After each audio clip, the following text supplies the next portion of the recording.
I'm here at Canon in Subang, Jaya with Mr. Teoh, my long-time friend, and he has been supporting me a lot to have a quick touch and feel on these two latest hotcake, which is R5 and R6, the newest Canon mirrorless camera.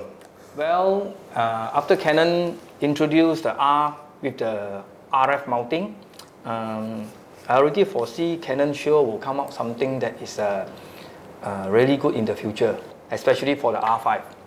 When I have a camera, even though I'm not a pro, but I'm a high fever enthusiast, I want something like in high resolution, we always lack of something like burst rate, okay, like the 5DS, all this. So you have only 5 frames. Whatever in action, you may have a problem.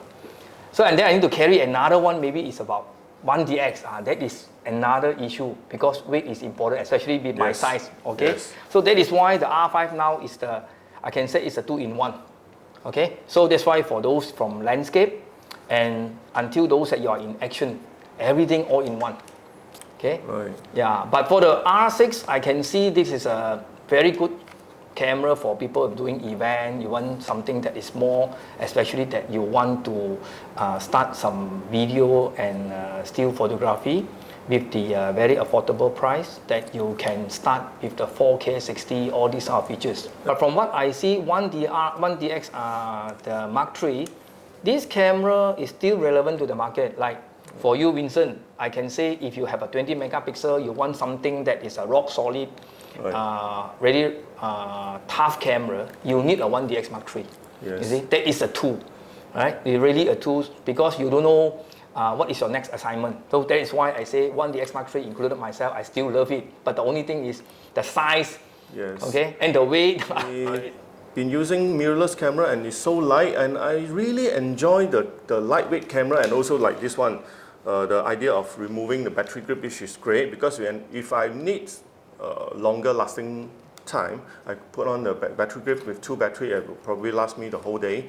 But when I go for a lighter assignment, or I want to put this particular 24-105, which is actually my favorite zoom, into a small backpack, and it won't be noticeable. Especially nowadays, we have to go shoot a lot of business picture inside shopping mall.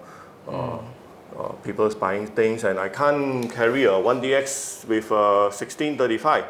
So this one, I would suggest that take a 35mm, take out. I don't even need to with the flip screen, which is perfect for my work. Like I can just tilt this camera, pretending I'm checking the camera, and I can take pictures. 20 megapixel is good enough for your work if you perfectly frame to print a 6 foot long pictures, and 45 megapixel would definitely give you a much better resolution and image.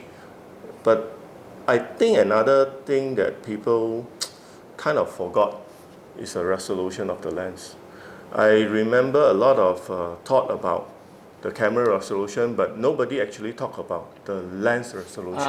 Okay, I can say that. Like normally, like during film era, people always say camera body not important, the lens is most important. That's why people spend a lot of money to buy those good lenses they call.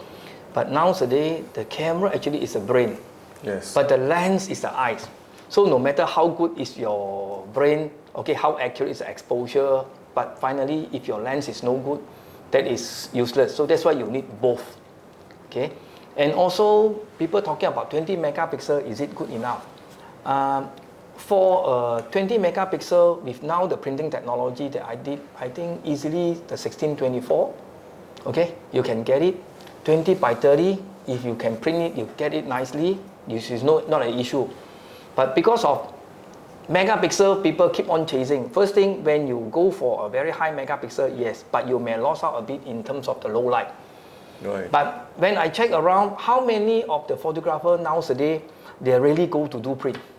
Right. But by the time that they pay money, what they want is, they want something we can say quantitative, because they talk number. Oh, you got 45, I got 50, I got 60, so all those things. But the only thing is, by the time that you use, like myself now, I'm using a EOS R 30 megapixel. My print to Jakarta, talk, all those things is 20 by 30. People already, wow, you see? So because sometimes also depends on the output. If you have a good printer, like those 12 ink or the professional printer, you can print out super fine. But this camera, he really give me the feel that not only like the old days the mirrorless camera, because I always say, oh, the viewfinder a bit cartoon like, and then they have the lagging or whatever.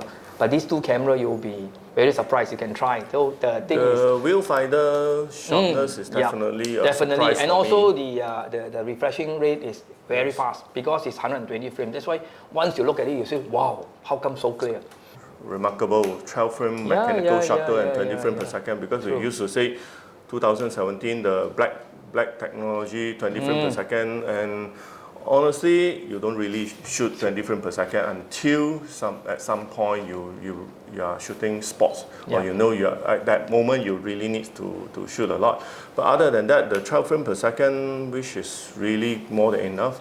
To a photojournalist, I think what is more important for us, reliability and the familiar, the control on the camera, which is this exactly like the one that I've been using. Yeah, so far Canon in terms of user friendliness, that is already well known in the market.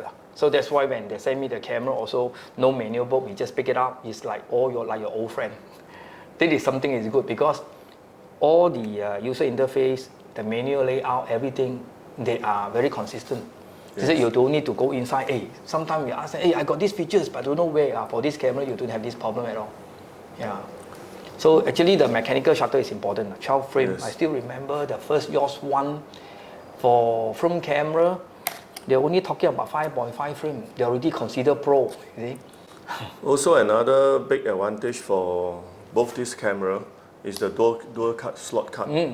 Because of, although this one, I have been reading a lot of thoughts about you can't shoot with RAW 8K with two cuts. But to me, I shoot pictures, so I think a lot of things can be solved by firmware. I can say this one. Because now camera is like that, but camera become more and more intelligent, like the R with the no eye control, with the eye control, and then improve so much.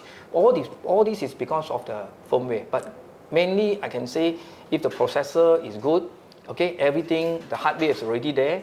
So I think the firmware definitely can fix out a lot of issues. So this is very important. A lot of people forgot about the cost of the memory card. This is a hybrid camera, definitely. That's why you want the body to be very small, so you cannot expect you add in some fans, the big cooling system, all those things. Let's say when I travel to those very cold country, Inner Mongolia, whatever, weight is one of the issue. And the other thing is sometimes I want also some good footages and also some still.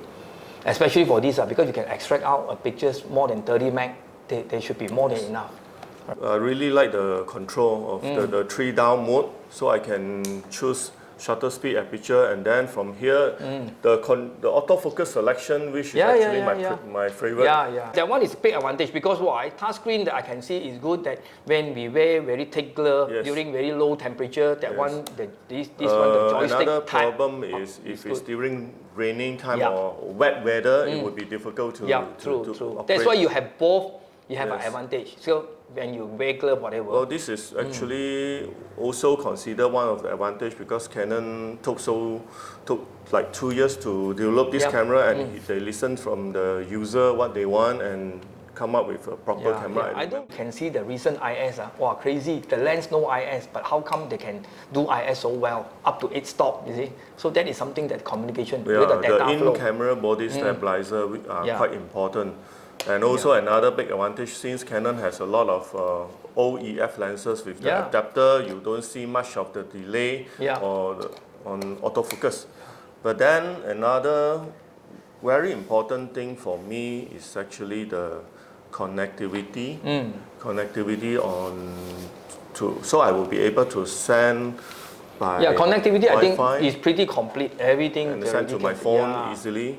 So especially when we are getting old, so the lighter weight camera is important. This is really good. So let's hope in the near future we can talk more about the actual camera quality with different lenses. Can, no problem.